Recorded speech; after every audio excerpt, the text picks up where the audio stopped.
of you here in Washington, D.C., you know, there was a time when there were hardly any Chinese Americans that you would ever see on Capitol Hill or any Asian Americans.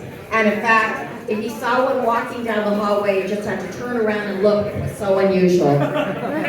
But to see all of you here in Washington, D.C., getting involved, getting to know the issues, and then meeting with Congress members, that is really tremendous.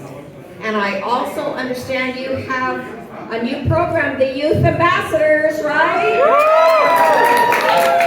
Yeah, no, that's really good because we have to have a pipeline for leadership in the future.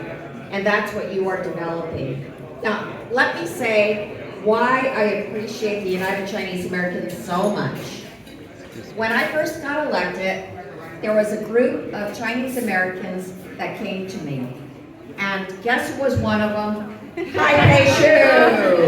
Yeah. And this group said, you know, there was the most discriminatory law ever passed in the United States, the Chinese Exclusion Act of 1882. Chinese Americans were made to be second-class citizens for 60 long years. And even though it ended, there was never an apology for it. Will you lead the effort for that apology? And I just have to say, yes. And so for 2 years, we worked together. And we educated the Congress members and the senators, because you know what? They didn't know a thing about it. And so we got them to agree to have the bill posted and go through the process. And guess what? In 2012, finally, we got the expression of regret, the apology for the Chinese Exclusion Act of 1882.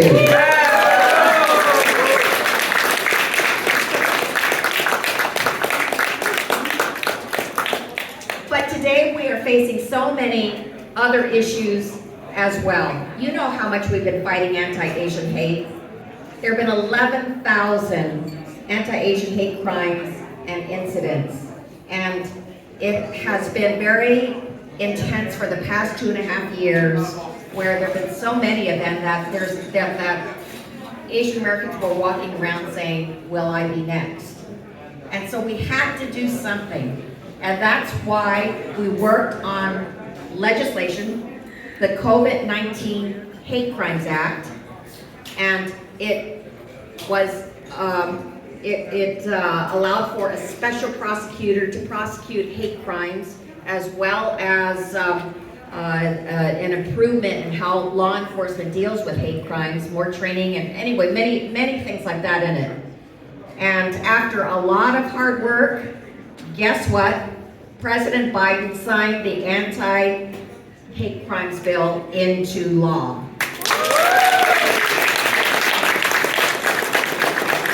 And then there was racial profiling of Chinese American scientists and researchers. When we started hearing about the fact that innocent Chinese researchers and scientists were being arrested as spies for China without the evidence necessary, we thought that is so unfair and ruined people's lives. And so we worked on fighting these cases, and I understand the wife of Dr. Franklin Tao is here, yes?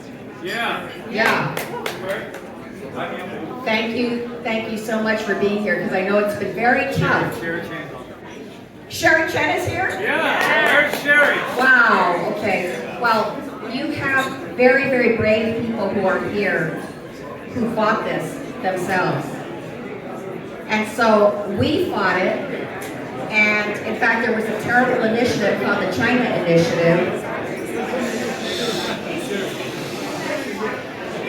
Give Sherry!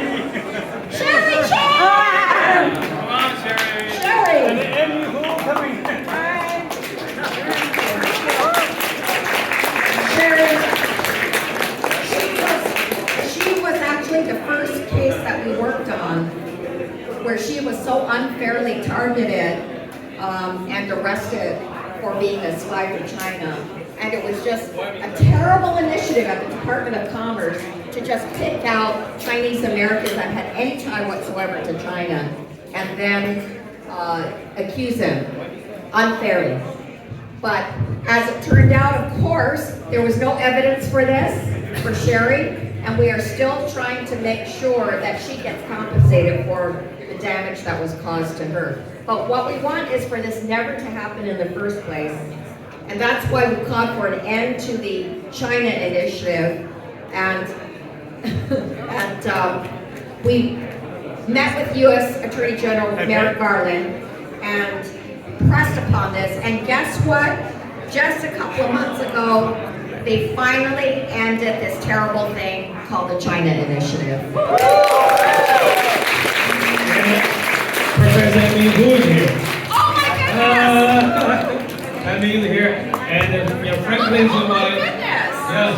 These are Dr. An-Ming Koo and Dr. Funkin Tao's wife, and these are very, very brave people that fought their cases, and ultimately prevailed. So, and we will help in whatever kind of justice that you should get for the future. So, yeah.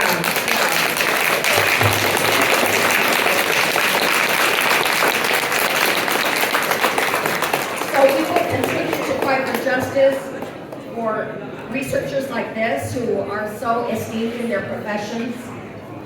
But it takes all of you. It takes, it took us on the inside, and it took all of you, the advocates, working together to end this terrible thing, to end the racial profiling of Chinese American scientists and engineers. They think that we are easier to pick off, easier to pick on. You're wrong. No way! No, they should not be allowed to think that way. That's why we have to fight back.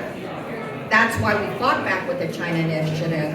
And with your help, we can make sure that there is equality and justice for everybody. Thank you all very much. Give another round of applause to Congresswoman Judy Chu.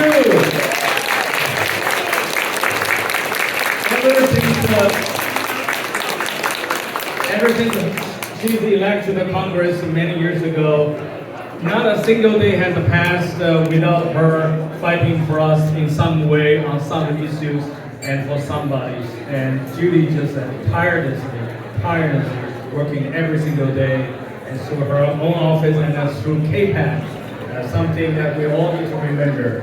What a great organization that our savior, the U.S. Congress. One more time, round of applause.